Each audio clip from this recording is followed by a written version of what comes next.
Okay. So today is, let's see, this is Wednesday, March 22nd, 2023. The time is 1:15, and my name is David Pyle, and I'm speaking with Richard Keller and at the Rocky Mountain Regional VA Medical Center in Aurora, Colorado, as part of our Remembering Our Veterans program. So, Richard, so tell us about where you were born and when you grew up, and tell us a little bit about your family. Okay. Well, my upbringing was in San Antonio, Texas, born in Texas. And my folks came from the East. My dad had been in the Navy in World War I. And afterwards, he went to college and became a geologist. So he went west here in Pennsylvania, his original home, went west. And my mother went from Indiana, a little farm, and she went west on a horse and buggy with her dad, and when she was still in high school. And they met out in the oil fields of Wyoming, because that's where Dad was doing his geology, helping him find more oil. So I thought that was kind of an interesting background. It is. Because they then moved to Texas before I was born. Okay. So I was born in Texas, in good old West Texas, in the flat, dry prairie area, sort of. And but Dad did find a lot of oil out there from various firms and companies. And then I grew up in San Antonio, went to a high school in San Antonio that was also had a graduate named General Douglas MacArthur in World War II. Really? So the high school is quite famous. It's the Texas Military Institute, TMI, very well known down there. So that was good upbringing. That was a military school, boys' school at that time only. And I was an ROTC, of course. I was a lieutenant in the ROC before I graduated. And then the draft after I graduated was getting pretty warm on my tail. And I knew I did not want to be in foxholes through any kind of war. So I found out that the Navy had a fantastic program at that time where you could go to school for your entire 2-year hitch and be trained in electronics, this brand new industry that was just taking over the world, you know.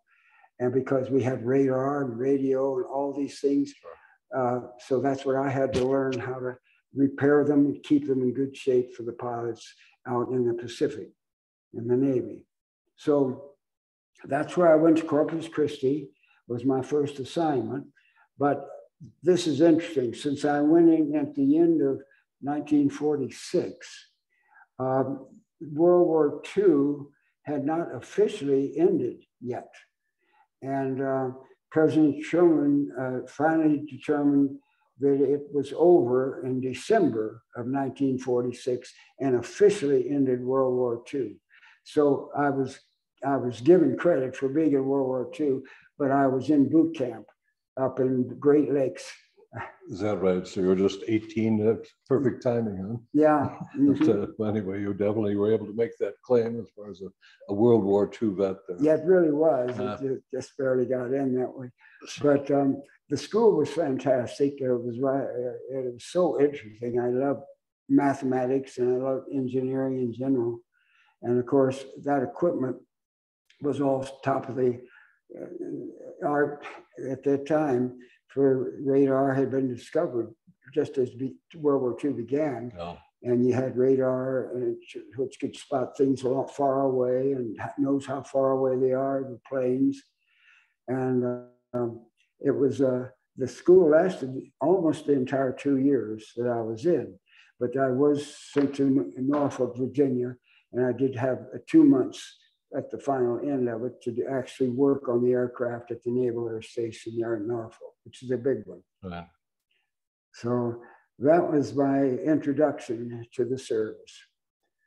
It's that's a really interesting story. So you just did the 2 years only, or I did that till 48, and I went back out on the GI Bill. Okay. And by that time, my folks had moved here to Denver. Mm-hmm. And I found out that Colorado University was one of the top engineering schools in the country. And since I had the GI Bill, since I've been in the 2 years, I had the GI Bill, which would pay my entire college expenses. And so I went to CU and decided to take electrical engineering to follow up on all that training I had, plus a business. And so I thought the two would go together really well, and they did, as it turned out. That's great. Did you do an MBA then, or was that just a second major? No, I took 2 BS degrees. I got them in 5 years, okay, instead of going 4 years and just getting 1 degree. Sure. Well, that was really smart on your part, and the timing again was excellent. It was, yes. And as it turned out, of course, in the summer of 1950, just as we got out for spring break, something happened over in a little country none of us had ever heard of called Korea. And those ugly North Koreans went to war suddenly. It's almost attacking like the Japanese did us in Pearl Harbor on a Sunday morning, a surprise attack out of nowhere. They invaded South Korea, right, their neighbor. Of course, both of them at that time were mostly just rice farming country type folks, sure, not at all modern or anything. And but North Korea made a tremendous advancement all the way down the peninsula to Busan in almost no time, a couple of weeks. And it looked like they'd won the war, but Truman decided he was going to invite all the world to come together with US and go against communism right away.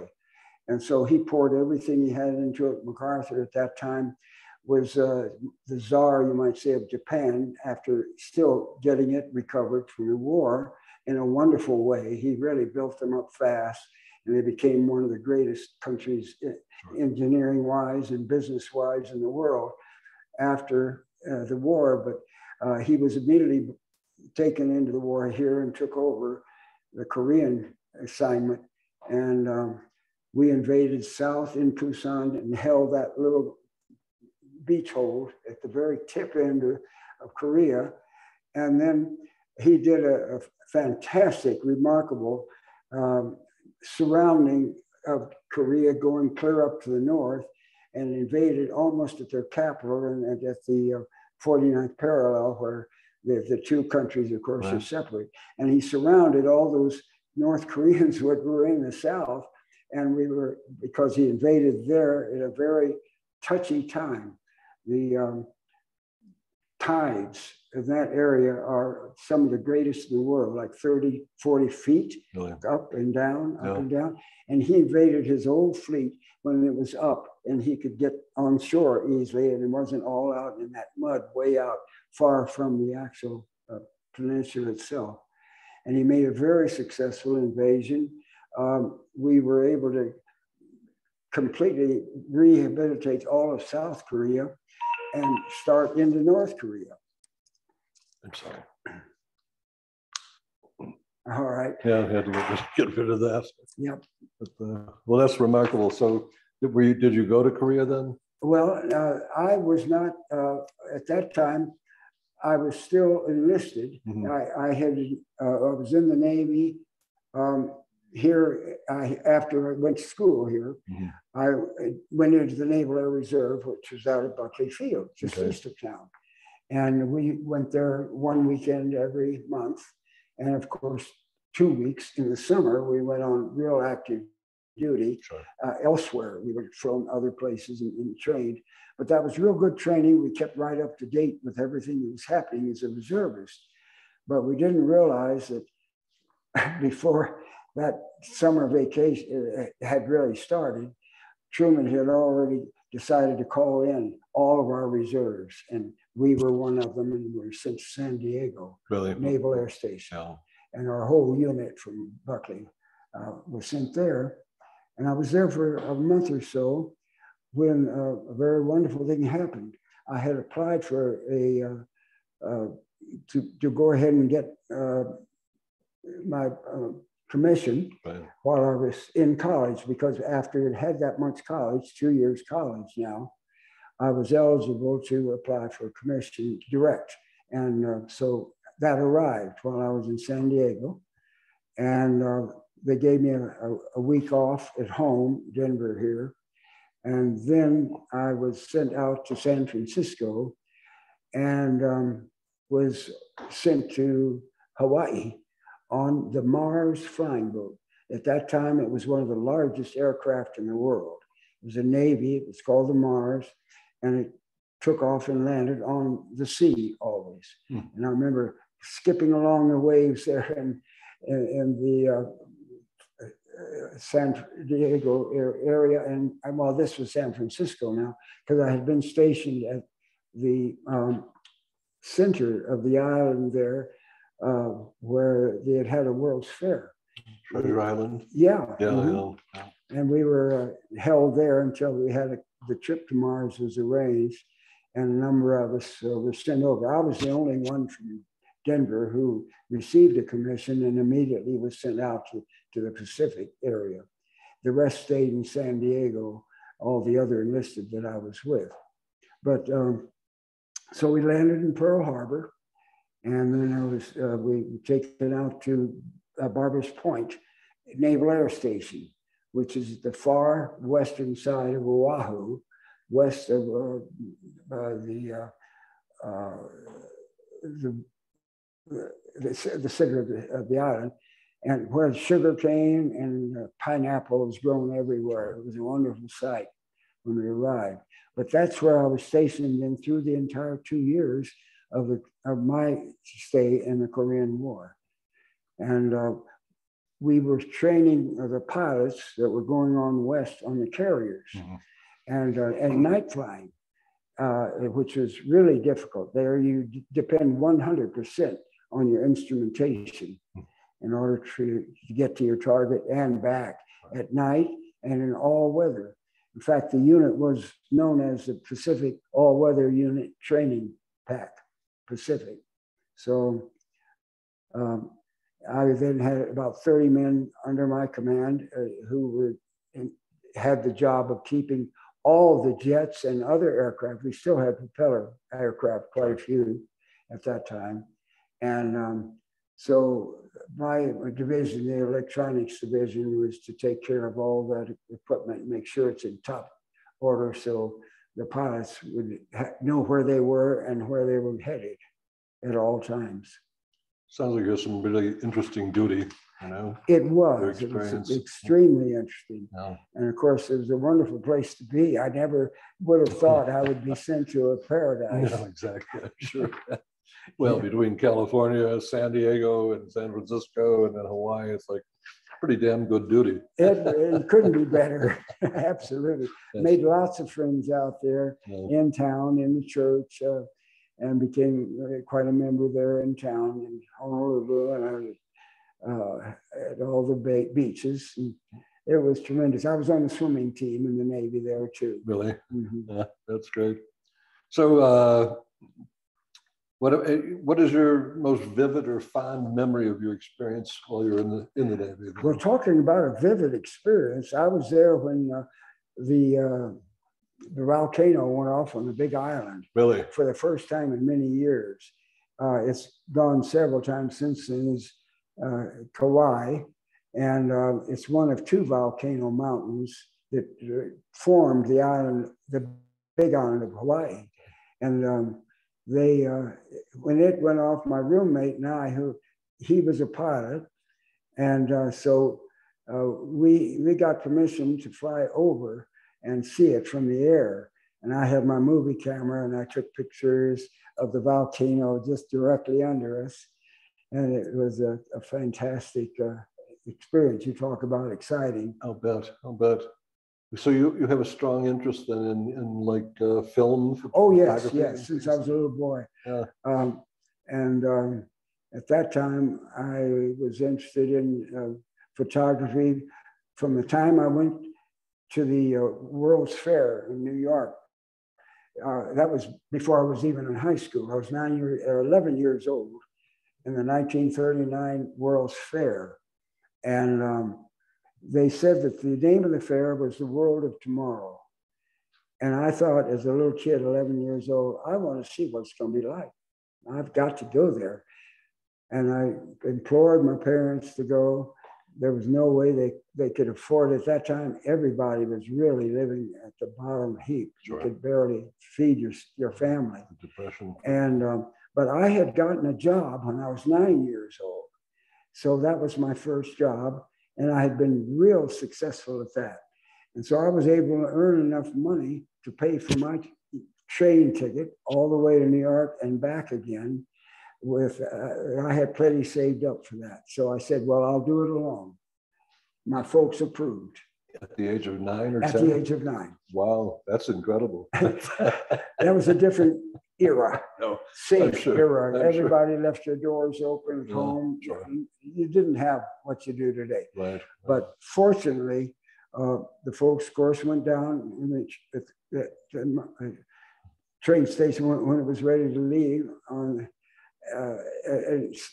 talked to the conductor in my area. Sure. And made sure he knew I was traveling alone, where I was going to get off in St. Louis and change trains to the Pincy from the Katy down there in the south. And it was about a 2.5-day trip, of course, all the way. But the folks, this was interesting. They didn't mind leaving me there alone, because all the way along, I had stops for either relatives or really good friends that I could stop and spend a night or two with, see their town, and then go on to the next one. And it was just fantastic. How about what an incredible adventure, It was a world-changing adventure. I'm sure it's a life-changing event, absolutely. It was, yes, because I visited with my uncle and aunt, and he was a salesman for General Motors Frigidaire. And they had their plant there in Ohio. And so I would stop there and spend a couple of nights, and they showed me how refrigerators are made. Sure. And saw their town. We moved on to Washington and stayed there with a reporter that the people at our church knew in Washington, and suggested that he'd be an excellent person to see and meet me there in Washington and take me to all the interesting places. We went up the Washington Monument, the Lincoln Memorial, and of course, into the White House even, and the Capitol. Went in and saw the Congress at work, from the balcony there where you can watch them. And that was just totally tremendous. I'll bet it was. That was it sounded like an extraordinary adventure. And so you went from Washington then up to New York? No, I had one more stop, and that was Philadelphia, because that's where my grandparents lived, my dad's parents. Okay. And my grandfather was a conductor on the Pennsylvania Railroad. So he rode back and forth in that area. And they were real glad to show me all of the beautiful things in Pennsylvania, the Hall, the Liberty Bell, the original, and Independence Hall. Yes, everything. It was American history right there. The Franklin Institute, which is a wonderful museum, fantastic. And they even had a submarine in there from World War II, a German submarine, a little one man. Really? And I mean, there were so many interesting things that a kid like that I was just totally impressed with seeing the world, And then finally New York City, and the friends there had been in Mom and Dad's choir in our church, and they had moved to the area right out near where the fair was held. And they had their home there. And so they would take me to the fair a couple of days, and a couple more days we'd go downtown on the subway and elevated and see all of New York City, from climbing to the top of the Statue of Liberty. Sure. And then going up the Empire State Building to 102 stories. I was taking pictures all along, That's so incredible. That's just amazing what a What a profound experience that must have been for you, you know. Oh, it was a life-changing experience. Right then, I knew I was going to be an engineer, and I knew it had something to do with electricity. And so went from there, and that was humongous. And even coming back, then I stayed with my other grandparent, who was a farmer in Indiana. That's my mother's dad.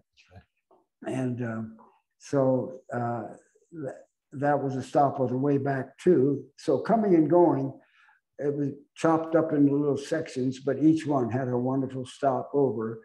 And I learned what a farm was like and milking a cow and all that, you know. That's so great, Jez. Well, how do you keep them down on the farm after they've seen all that? That's right. And when I got back to school, I was just starting junior high school, brand new when we had moved. And I didn't know any of the kids or anybody in the neighborhood when we went back to school that fall. And the teachers were asking, well, show and tell what you did last summer. And I had the story that floored them all. Nobody could. Top that. All the teachers asked me to come in their classroom in their room and tell about it. And did you have photographs? Did you develop your stuff? Well, there were little ones in little box camera was all I had, but I wish it had been a lot more. But of course, black and white was all you could get them. That was in '39, before the war, and but I did come back with pictures. But I was able to describe all these things as I kind of had to been able to you. And so I got to be instantly known by everybody. A raconteur, a world traveling, whatever. That's so great. That's great. So so your primary. Let's see. So getting back to your service, then. Yes. What was the best part of your service experience? Well. Of course, it was seeing Hawaii and living there for almost 2 years. It was paradise, all right. I almost gave up deciding to go to college afterwards, back to college, you know, because it was such a nice, but it was subject to isolation, really bad too. There was a terrible union strike, the ship union, and they had all shipping was struck down for many weeks. While I was out there, and it was, I could see they were kind of at the realm of that group. Plus, everything was so expensive. Extremely expensive. And so I decided to come back and finish school instead of staying there. I had 2 more years to go in school. So I came back to Colorado. But the most exciting thing, I guess, was seeing that wonderful resort area of Hawaii, making so many friends, learning the music. I learned the hula and play the ukulele. And so I did a lot of entertaining when I got back to school and everything. And that would have to be, but the main thing is that I learned what then set me on my life's adventure, electronics, and it was the Navy that started me off and gave me all the grounding in that real great education. You were so fortunate, again, in terms of your timing. It couldn't have been better. Everything just worked out. You know, in the 50s and the 60s and the whole developmental thing as far as just computers and all of that. You know? That's right. I graduated 54 with the 2 degrees and had 14 offers. I mean, all over the place, and at the highest rates then going, you know, because others would go into teaching or something, and but we were double the salaries that we were offered. It was quite wonderful, but I had to make a big choice. But the choice was General Electric at that time, because they were so widespread in so many areas of excellence.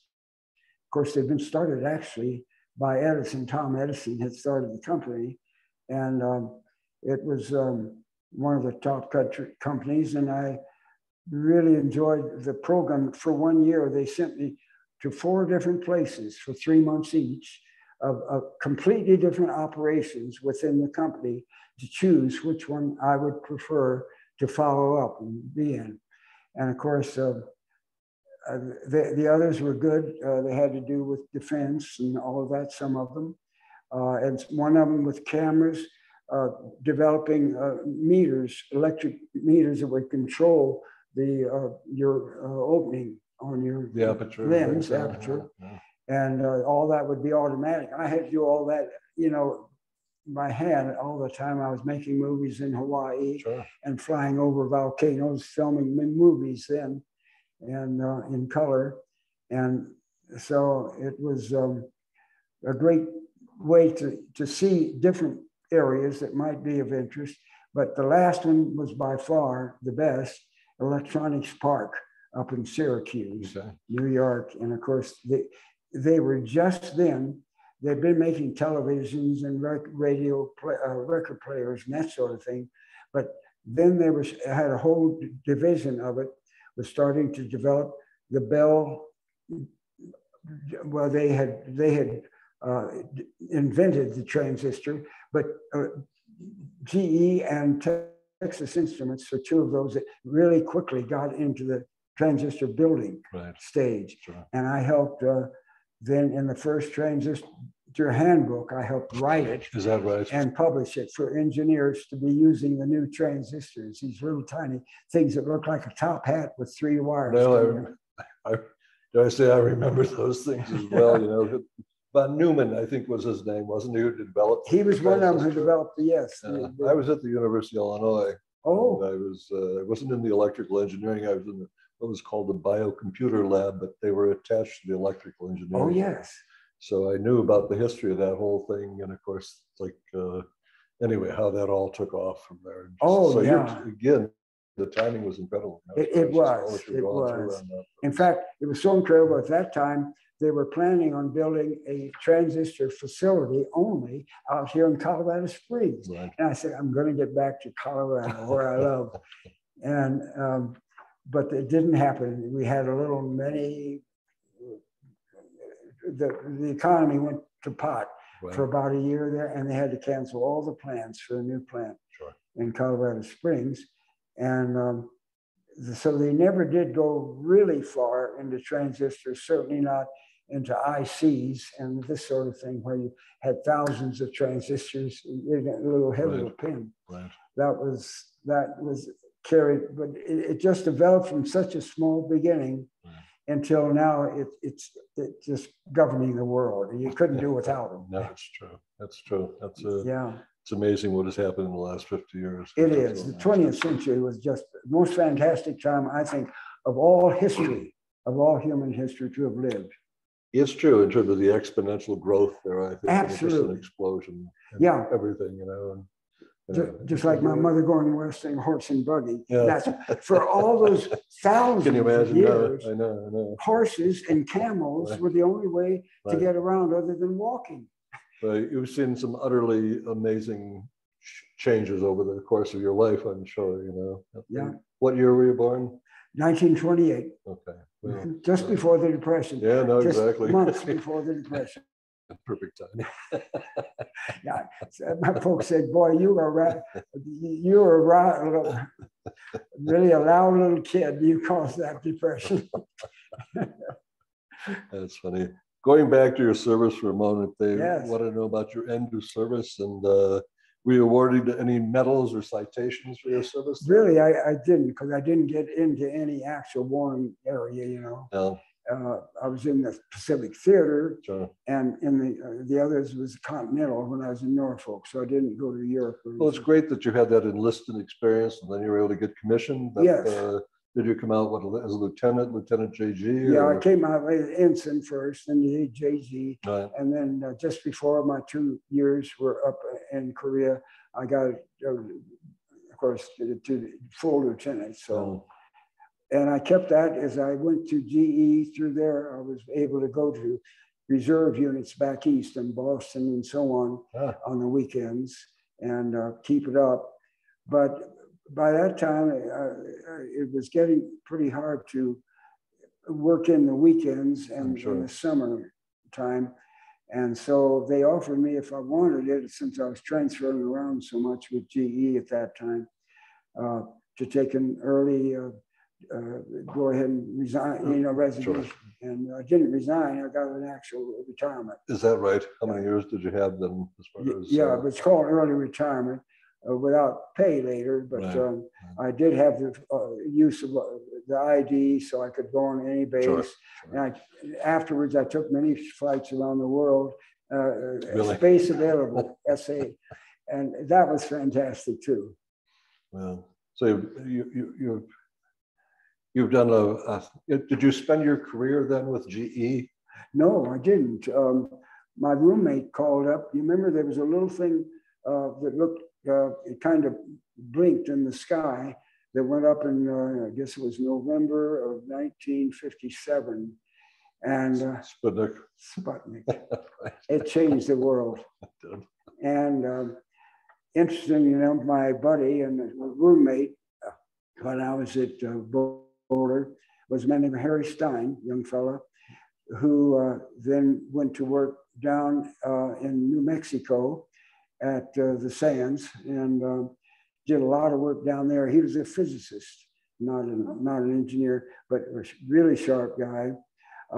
While down there, of course, he was right near where all the rocketry was being developed, even by the Germans who had been brought over, right. And they were there at White Sands in that area.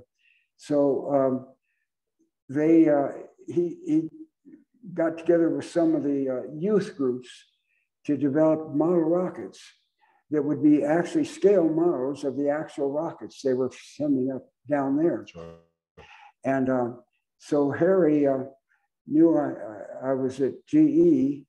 In fact, he read about me in the New York Times front page. This came out a little later. But anyway, he invited me to, he'd moved to Denver by then and was trying to get a business set up. He'd written an article for Science Mechanics Illustrated magazine. And he had the cover on it showing the rocket taking off up toward the camera and the kids just, you know, cheering. And that's what he had developed, a group of youngsters down there. And he decided to make it into a business. So he had come up to Denver and worked for a short time out at Martin Marietta. Okay. And when the Sputnik went up, the management at Marietta were called to say what this was going to mean to America by Denver Post and the other papers. And they said, well, here's a man who's written about this. And Harry Stein, one of our employees here at Martin, he'll tell you. Well, he told him what was true, that who conquered the sky was going to conquer the world because you would have it at your feet. And they fired him for this. So it doesn't make sense, but everybody knew that was true. Sure. And whoever got first conquering the space and overcoming it would certainly be first in force from then on. But so that's when he decided to go ahead then with his thoughts about starting this model rocket company. And he asked me to come in and head that up for him from a business standpoint. He would develop the rockets, work with the kids, design them, and then I would be responsible for the sales and marketing as president of the company. So that's what it worked out. And so I came west then to join Harry in that, it was called Model Missiles, Inc. We were down on Pennsylvania Street and right downtown Denver, and had a little, very small shop, but we put these together in a kit form, along with instructions on how to glue this to that and everything, and get it in a flyable position where you had your line coming back, wires that go to the nozzle, and that would give it the impulse to start. So you had your countdown from about 20 feet away, safe, and it just caught on really big. We were the hit of the hobby industry that year. Really, that's great. Started a new hobby. Right. I actually remember when that sort of was taking place. You know. And, do you? Were you here then? I was probably in my early teens at that point. This is probably in the early 60s or so, around there. Well, this was 57 when I came back. 57's around in there, sure. No, but I definitely remember that for sure. That's like, well, that's really amazing. So we started, and it's still going as Estes Enterprises. Estes was a gentleman out here who was a genius on making machines, and he was able to make the little rocket motors for 1/3 of what we've been paying for them to go into these little rockets, because they were reusable. You had an engine, you flew it, it would pop a parachute at the top, right. And then you'd gather it and fold the parachute back up, take the old rocket motor out, put a new one, fly it again. That's incredible. Like, well, so were you able to retire from that, or how did that work? No, I really wasn't. We did run into a lot of trouble from fire departments in major cities, Denver being one of them. And so it was, we were able to pay all our bills and all that, but paying ourselves was the last thing, and it usually got forgotten. And so finally, Martin Marietta here knew of my experience in electronics and all that, and he asked me if I'd like to come out there, and I said, on the Titan. And gosh, that was #1 project right then in rocketry, and I thought, this has a huge future too. So I did go there, and I worked with him in helping develop a lot of proposals to the Air Force and other Washington places for special programs looking forward into the future. Sure. One of them being a way to build some kind of enclosed economical system under a dome, where we did without, we sent people in there to live, grow plants, sure, and this sort of thing. And it was since done by an outfit out in Tucson, Arizona. Spent a lot of money and did the same thing, but we did not get the contract. But I had presented the contract in Washington sure, to the Air Force. I remember that as well. It's like, I think the guy, his name is Paulo Soleri, the one out, I think. Exactly. Yeah, exactly.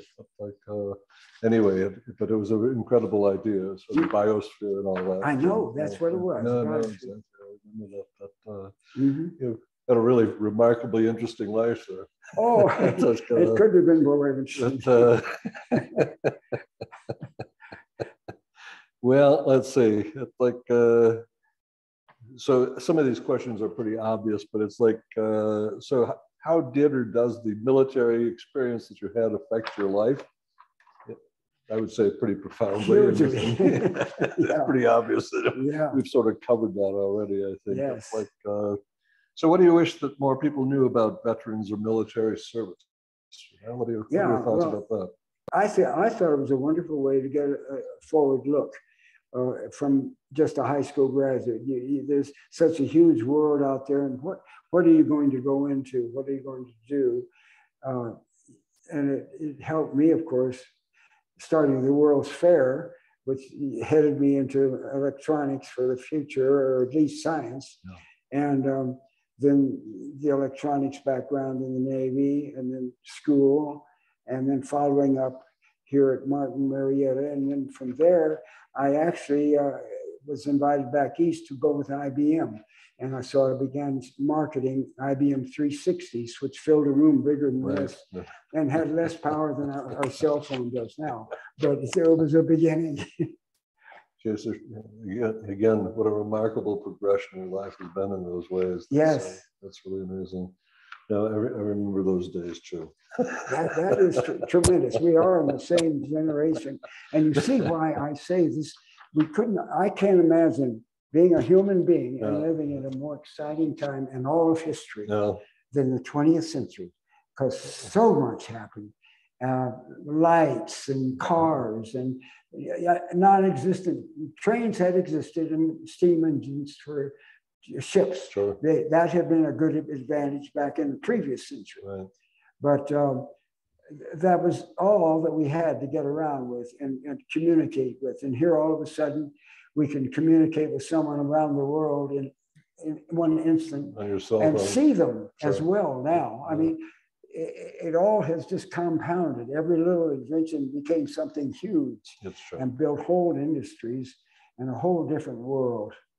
No, I fully agree. It has exploded, you know, in terms of that kind of, again, exponential growth and the explosion. And we're at a brink of a new age now with this whole thing of artificial intelligence and blah, blah, blah. Oh, yeah. And rocketry, whether you reuse them, I mean, it is something else. Yeah, I absolutely agree. Like, so briefly about your travel, you say you've done a lot of traveling then, and enjoy yes, that? Quite a bit of it by space available on Air Force planes. Having big. When I was in the service, even I'd have a week off or 2 weeks at various times, and so I would be able to go down, go to the control center, and find out if you have something going to this base out where I'm trying to get to visit friends. And sure enough, I'd be able to fly out to California or down to Florida and whatever. That's good. It was really nice. And Europe, and my folks and I, my dad went into the Second World War and became an Air Force captain. He was taken in as a captain and had a squadron of maintenance duties. And then keeping the engines going, Pratt and Whitney engines. And he finally came out of the war as a colonel. So we all went together on many of these trips, the whole family.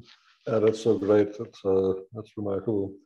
And your interest in photography and filmmaking, this was more of a hobby for you then, or is that? Oh yes, yeah, I got started on it way back when, as I say, while I was still a youth, and started with movies, and I had those. I've taken of family and friends and travels and locations all over Europe and then Japan, and just recently Korea. Again, to see what it had become after the war. I was invited to be the official photographer on a university trip over there, where they were taking the youngsters from the School of the Ozarks, SFO, down near Branson, Missouri. And so I was asked, along with several other veterans, 7 of them, to go along with two students each, assigned to each of us, 7 veterans. And I was the photographer of this, the movie photographer, and another student was a still photographer. And so we kept records of that whole trip back to Korea to see what these other veterans that had actually been in the war on the ground in Korea. And we would go to those locations and they would tell us what was done there in the war. That's so great. That's to have done something like that. Yes, I admire the school. Yeah. In fact, that's one of the very few schools in the country you graduate without any debt because you work your way through. It's called the Work University. And they work on campus, all kinds of jobs, from farming to clerical to everything. They have many experiences during their 4 years, but the work they do takes care of their college expenses. That whole environment. It's amazing. I think that's a great concept, kind of, that's a whole other conversation. Yes. So let's see, a couple of last questions here. So what would you like people to know or remember from your story? What your legacy? Well, this has been a wonderful country, a wonderful age to live in. And it's, in fact, I know of none other better. And I hate to see it downgraded by people within who are beginning to go to make it look like some of the countries we fought against. Frankly, I love the country as it has been and could continue with the right leadership, and should continue as a world leader, because we've developed most of these things that have been the world leaders. And we have been the world leaders, and we don't need to go around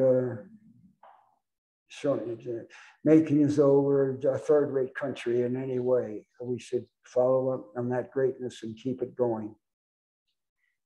Yeah. Another whole other conversation. Yes. So let's see, is there anything you'd like to add that we've not covered in this interview? Well, there's lots. I'm sure you're a fascinating guy. I mean, there was like the times I helped put in the underground silos for Titans east of Buckley Field, about 20 miles. And I was asked to go out and take the lead engineering job on that and make sure that it tested out perfectly for the Air Force to buy. And so we ran all the final tests on these silos, which put the Titan ones down in the ground, completely covered by this type of door on the top, right, which had to be rolled back, and the Titan was brought up to the surface and then fired. But it was an 18-minute delay between the time you got the notice you got to get a rocket off in retaliation. This was all in the Cold War, of course. Right. It was the only way we could keep the opposition in Russia in hand. And they were doing the same thing over there. Sure. But I put them in out here east of Buckley, and then I was sent out to California and to Chico and Sacramento and put in 2 other big installations. No. And it was interesting, about right near the last of that was when the Cuban incident broke out. Right. And of course, John Kennedy was up against the wall there because we had spotted the Russians bringing the rockets into Cuba. And it looked like they had been installed, and we were in extreme urgency to get us finished on the construction and get the Titans in there with their bombs ready to take off. And luckily, it didn't develop into any firing, and I hope it never will. It can't. No one wins. Everyone loses. Everyone loses. Absolutely. But that was an exciting period. That's when my first child was born out there in Chico, California. And your family then? Yes, I had 2 daughters. Okay. And the one is still living and lives down in Tucson with her 2 children. Okay. So often visit in the Arizona and New Mexico and Nevada areas. Sure. I love to travel. I've always been a traveler. And now then they've developed something, the latest in car travel is just absolutely fantastic. I love my Tesla, and I wouldn't have anything else. So I try to live right on the front edge of the best things. Bleeding edge of technology. Huh? Okay. Yeah, that's like. I've been so fortunate to be on that edge. And your wife, is she still living at all?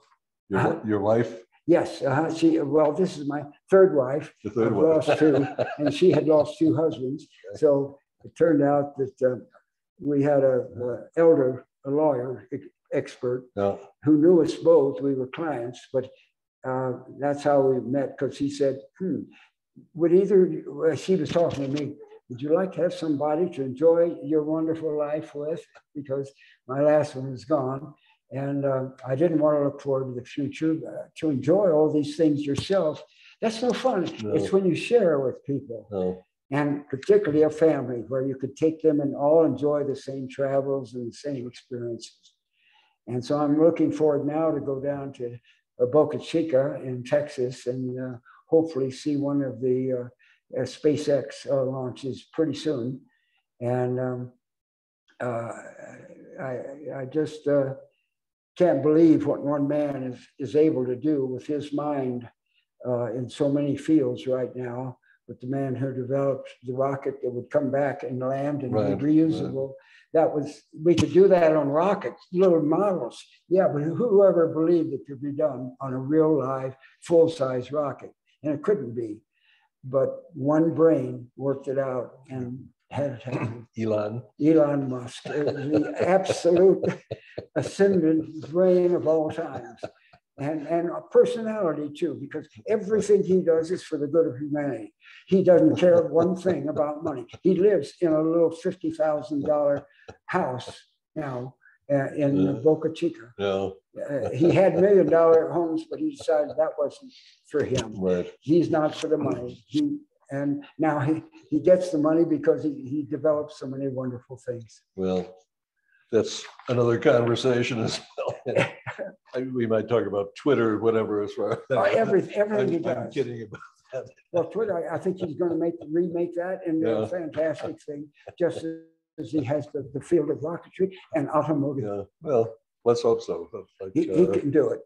If any brain ever has lived, it could. Is it.